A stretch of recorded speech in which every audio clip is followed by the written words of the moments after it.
All right. Welcome to the Tom Woods School of Life weekly, monthly, quarterly update.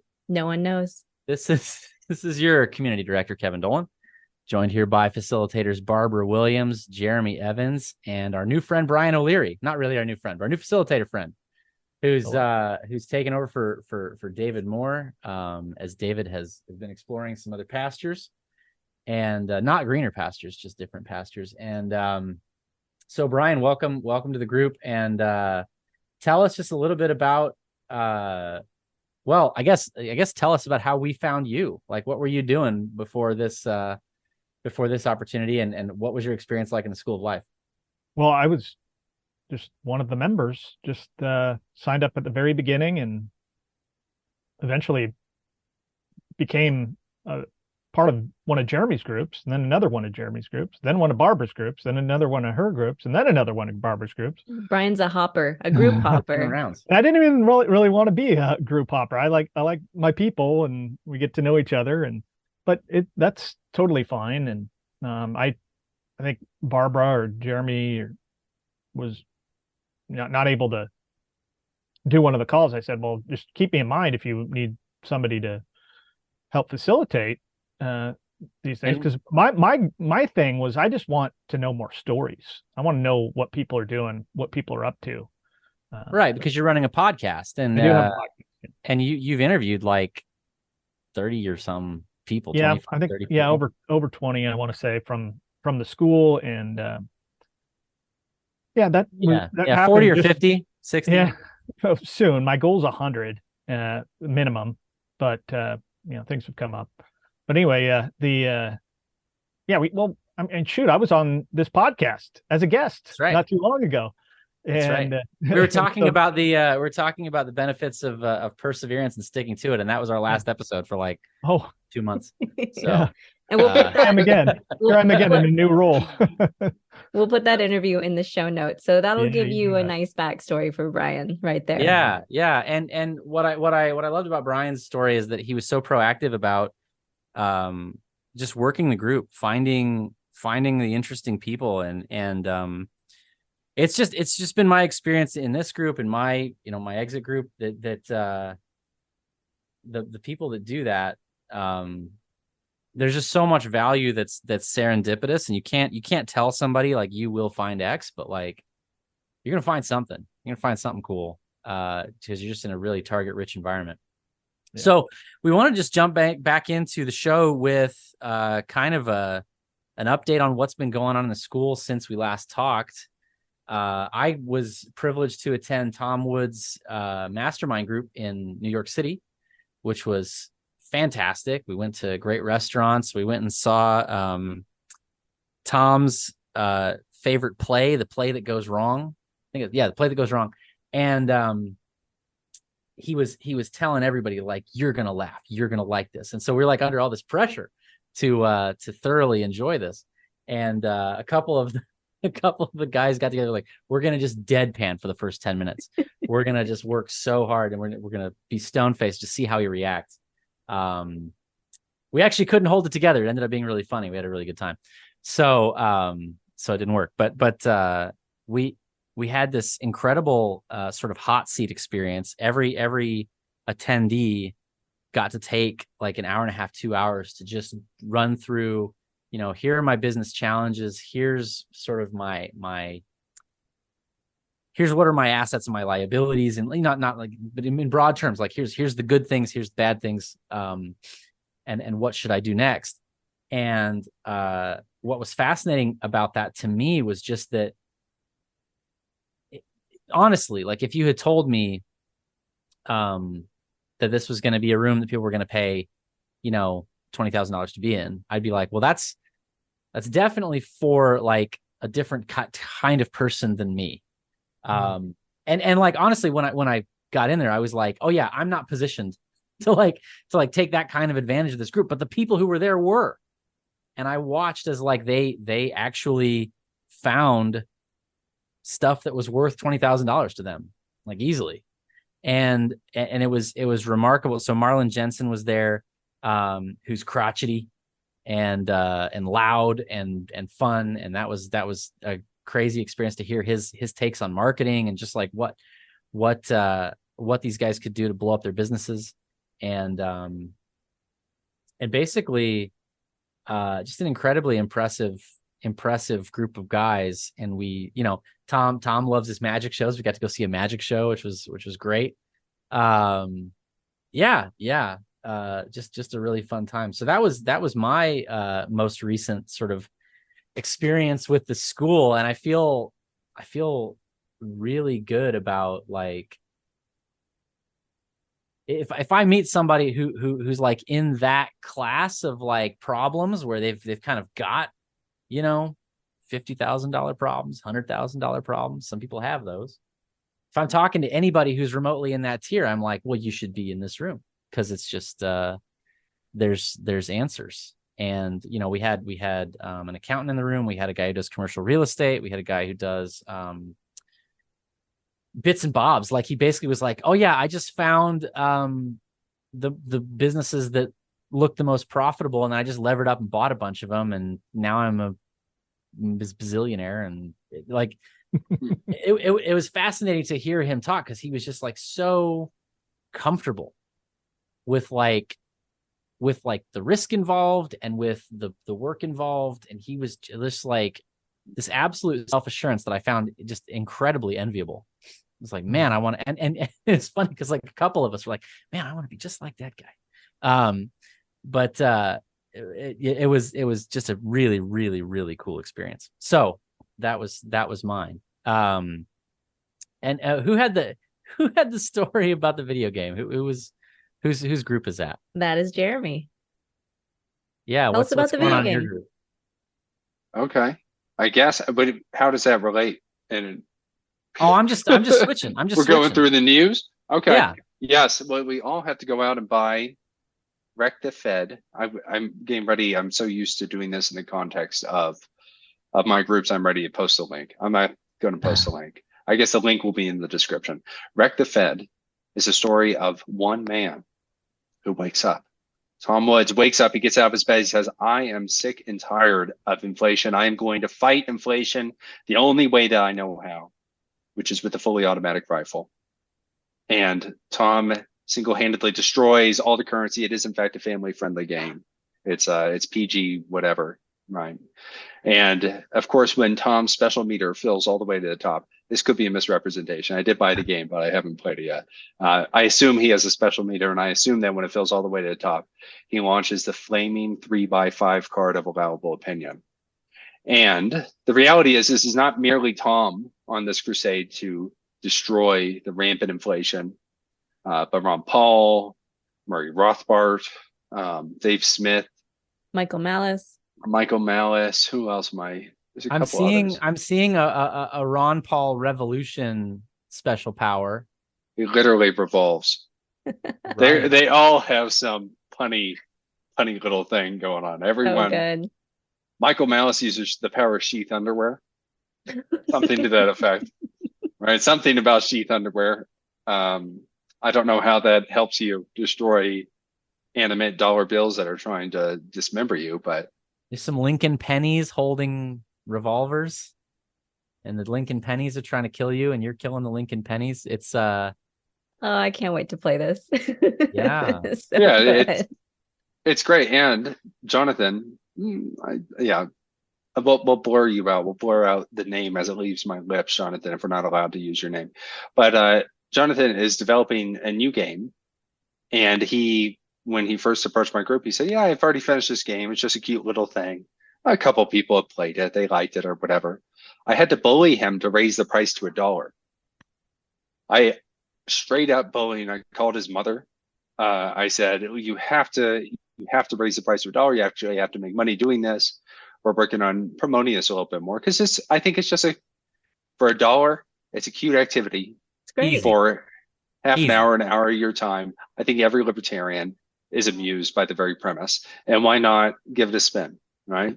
Okay, so Tom Woods has the 3x5.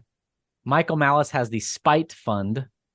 Ron Paul has the Revolution. Dave Smith has Legion of Skanks. Yeah, I should know what that is. I don't. It's his Me comedy. neither. That's why It's- that's why sounds it's funny to concerning. me. You don't want me Right. to tell you? I won't No, tell come on, you. come on, come on. What's the Yeah. Legion of Skanks? It's just his comedy guys. They Oh, it's okay. really off color humor, I will say. Like I would be scared to be in person at one of their shows. Okay. It's they get a little bit much. All right. Worse than Sam High?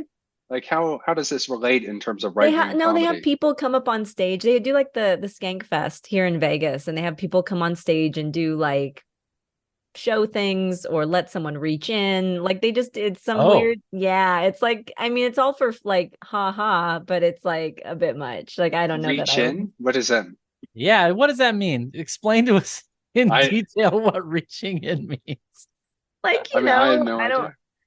idea. It's just people know. I don't need to explain that. It's in What? Vegas. It's appropriate for Las Vegas. Let's put it that way. I'm not even clear on what the definition of the word skank is.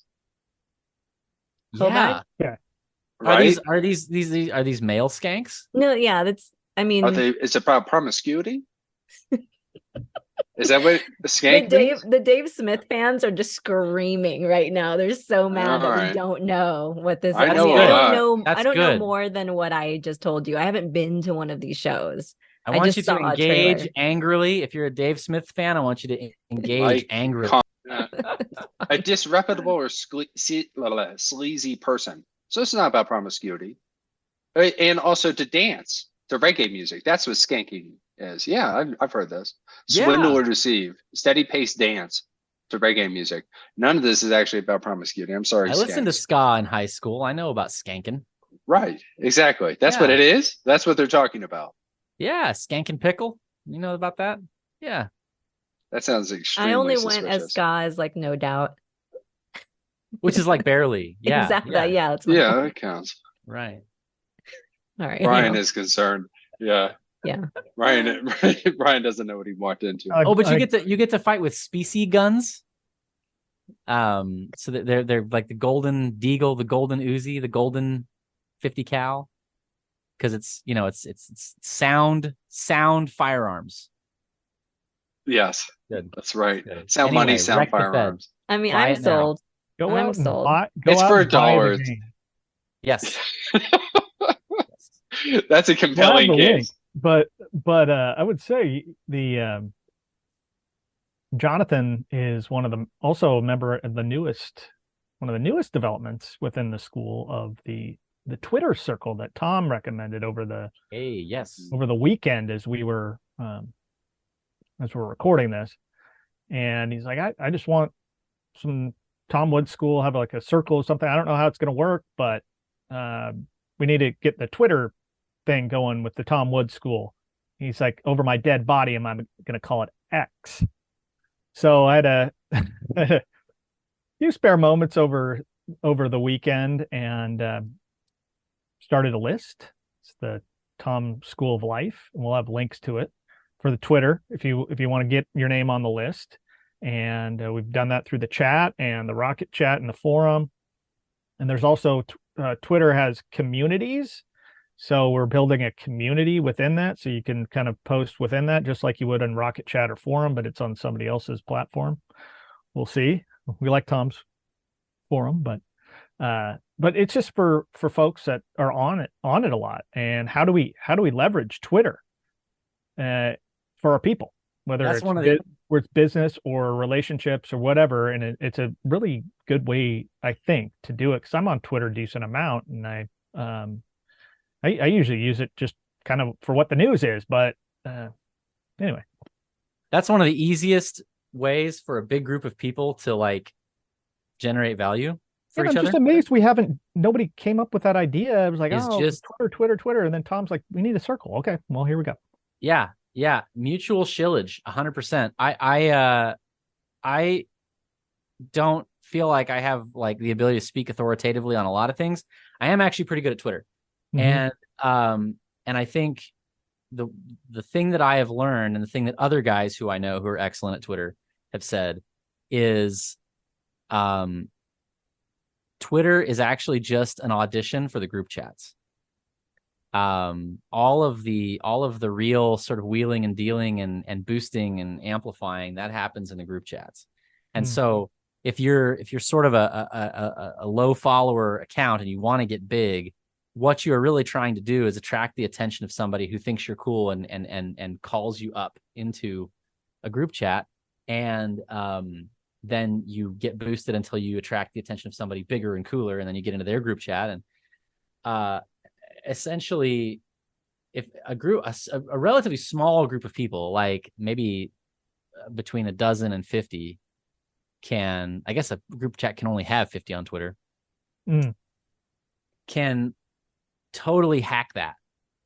And like you can, it's kind of like how YouTube gets it gets different after 100 subscribers. And there's sort of gates at which the algorithm kind of scoops you up.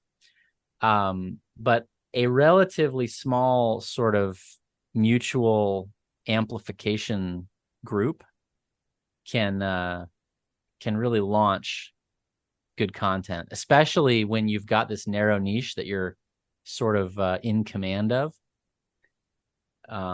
So yeah, I think it's an amazing idea. I'm really glad we're doing it. Yeah, it's exciting.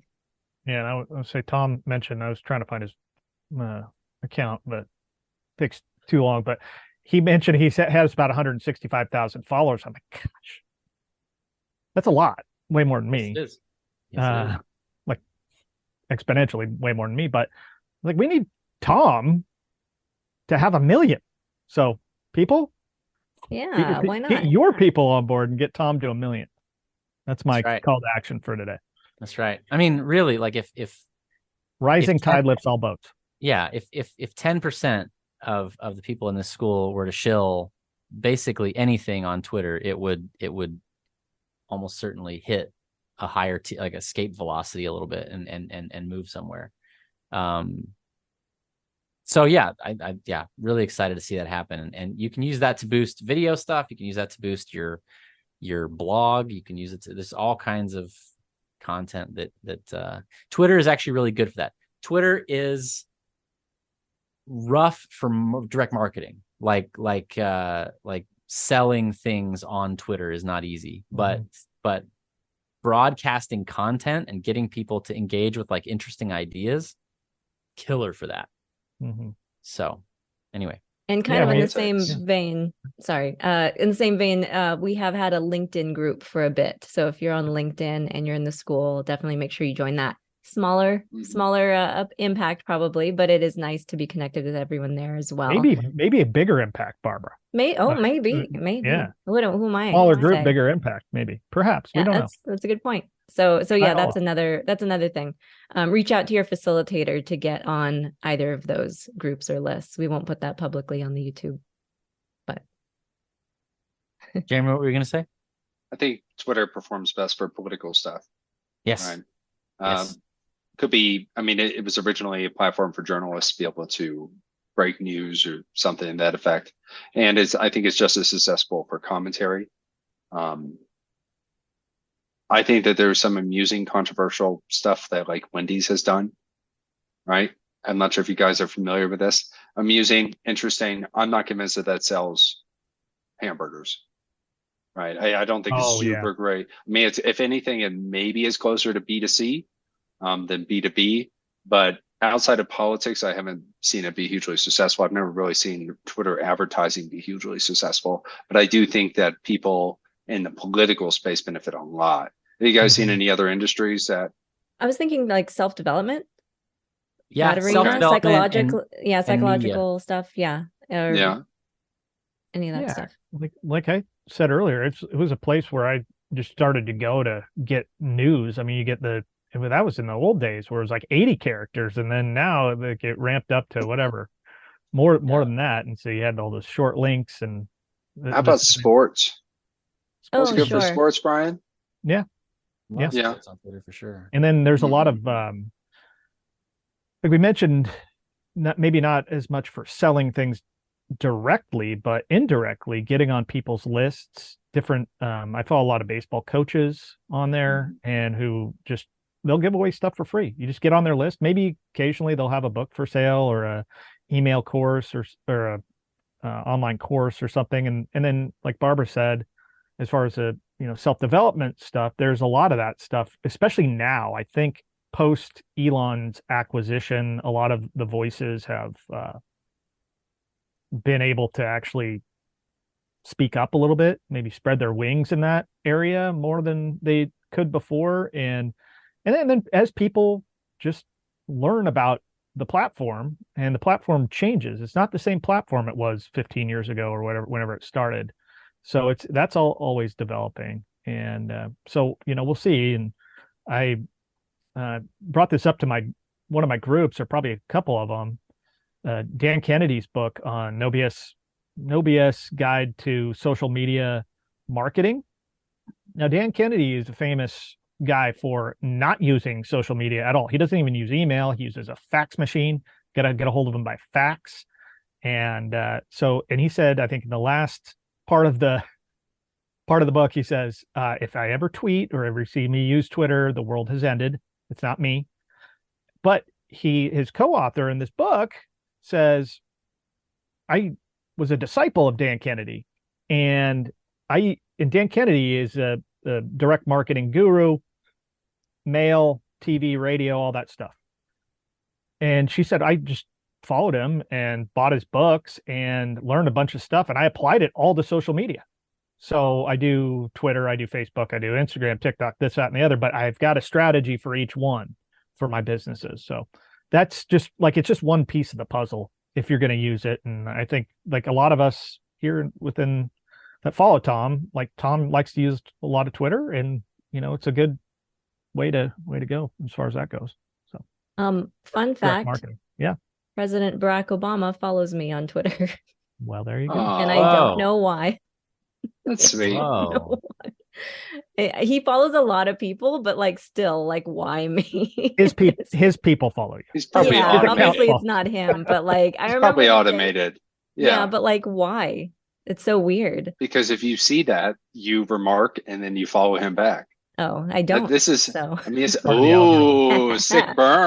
Yeah, Sick burn, he's showing him. There's all sorts of strategies. And this strategy might have been effective for a political campaign, say in 2008 right, or 2012. It might not be the strategy now. And so our people are always trying to figure out the next strategy with all these different things. One of our friends, Max McGuire, was on this podcast. He's YouTube man. He does YouTube. Yeah. And he's got the he knows all the stuff about that. And but that's one thing. There's people probably that know way more about Twitter than we do here in this room, or Facebook, or any of that stuff. MeWe. I have a question. Twitter, I think it's a time suck, right? You find yourself lost in the trance of Twitter, right? Okay, so I think it's TikTok for 30 to 50-year-olds. Yeah, probably. Yes. Yes. Okay, that's what it is. It's like TikTok with 15 IQ points. Yeah. 15 rather than and I would 0. Say Instagram is plus 15. one of my friends, Instagram is in between those, though. Too. One of my friends says, "Yeah, for women though." After this, all this controversy that always is happening over on Twitter, you never know when the next shoe is going to drop. He's like, I've been doing a lot of TikTok lately. He's like a 55-year-old guy. He's like, I've been doing a lot of TikTok, and I'm finding it actually pretty amazing. So maybe we're going to start a Tom Woods TikTok channel. We'll see. Some people really swear by TikTok. Well, here's one of the problems I've had. As a marketing channel, it's very hard to get people off the platform because it's so sticky. Because it's so sticky, you're just getting constant stimulation. Your eyes start to if you swipe back to get out, it shows you 2 new videos. You have to swipe 3 times to get out of TikTok. It's crazy. It's good. That's good. I think it's wonderful. It's obviously the generation that can overcome those kinds of forces. The generation, what am I saying? The few that can overcome that within their generation will rule as kings, surely, because this is lowering people to a lower denominator. But as a marketing channel, I've worked with clients that have 300 to 500,000 TikTok followers, and they cannot sell a thing. That was where I was going to swear. But I've got my filter. I would have allowed it. Clearly. When I was it's very hard. It's surprising. If you have a list of 500,000, you have an email list you sell. I think if you have Twitter list, you might be able to sell. But again, I've seen poor returns on Twitter. Yeah. If you had an Instagram list of 500,000, you'd be a millionaire. You'd be selling camel turd. It's whatever funny you that's say called. that, Jeremy, because I don't have a list nearly that big, but when I first started working with you, I got on Instagram, and one of my posts had like tens of thousands of views, and it was Cool. had a link to it. Made zero sense. The sausage one? Yeah, Yeah, I remember that. and Well, it had you leverage on no Instagram, clicks. you sell, it's not views, it's your influence. So I have Okay. friends that are I'm very not an influencer, doing well even on though Jeremy wants me to. Instagram. Yeah. Oh, and what? Sorry. Said I'm not an influencer, even though Jeremy's pushed me that way. Well, yeah. You are an influencer. No, but I mean, you're you not have selling sausages on Instagram. It's for women. no, It's for you can sell sausages on Instagram. I have friends that have made money on sausages very specifically. sausages. Yeah. Okay. Remember, Wait, I have a lot of maybe carnivore friends. does Brian have the wrong sauce? Oh, right. So I think that's what it is. Is targeting your audience. Yeah. Instagram is just never for 30 to 50-year-old men, which is probably your range, Brian. Maybe up to 60, and it might even be 40 to 60. Like, what is Instagram going to do? Right? Oh, How many I use men it, are? yeah, right. My chief usage of Instagram is sending back funny videos with another friend of mine, and that's pretty much my interaction on Instagram. That's the most appropriate use of Instagram, I would say. Yeah. That's doing the least amount of harm in the world. What is that? Just kidding. I get okay. So I have this very like, and it's not on purpose, but I just happen to have this very like grind set Instagram feed that's like Jocko Willink and Jordan Peterson and like all these like. I thought you were gonna go a different direction. No, not grinder. Yeah. Barbara, please. See, I'm the problem here, guys. I'm sorry. You guys are not familiar with the Sigma grind set? You guys know Yeah, about of course. I didn't know that was the term for it. I'm familiar, but I didn't know that was a term. Does that help you? Is your life enriched? So honestly, I'm still pro Jordan Peterson. I think some of the takes have fallen off a little bit. He's gotten a little strange. He does not like anons on Twitter, which is me. So like I take that a little personally, but he still has really good things to say. And my attitude is like, if somebody has made me think like even once in like an interesting way or different way, showed me something new, like the number of the follow button. The number of people in the world who can make you think an original thought, that's small, and those people are precious, and we should love them, even if they're wrong a lot of the time. Smash the subscribe button down below to hit that bell to this channel. Hit that bell. Before we go, I do want to mention a couple of the newer calls that people should check out if you are in the school. We have an AI call. Right now it is weekly, Wednesdays, 8 p.m. Eastern. I run a call at that time, so I can't check that out, but I have members that have gone and are raving about some of the really cool things that Mark, the person leading the calls, has brought to the table to show what AI is capable of. So that's been really fun. Is it like prompt generation, that kind of thing? Well, I was talking with him this morning about it, and he said, at any given point, it could change into exactly what you're talking about, Kevin. But he said right now, at least with the people that we've got here right now, it's more just like the state of AI and what it means in marketing, society. He's bringing some cool stuff though. Like he showed the group how to like automatically list things on Amazon or like something crazy, so you could just kind of automate he plays this it passive off, income thing. No, it's wild. One of my members told my group about it, and I was like, what the heck?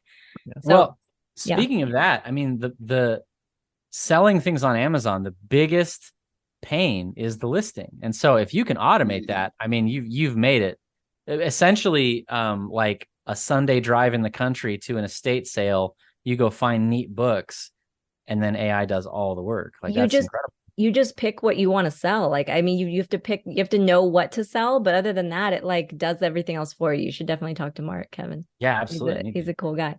The other call is every other Saturday morning. Still, we have the women's call that's been steadily growing and been really fun. Trying to think what other there's still a Bitcoin call every month. Go to the Bitcoin channel to see when that next one will be. content creation every Tuesday night, 8 p.m. Eastern, and copywriting call Tuesday nights at 7 p.m. Eastern.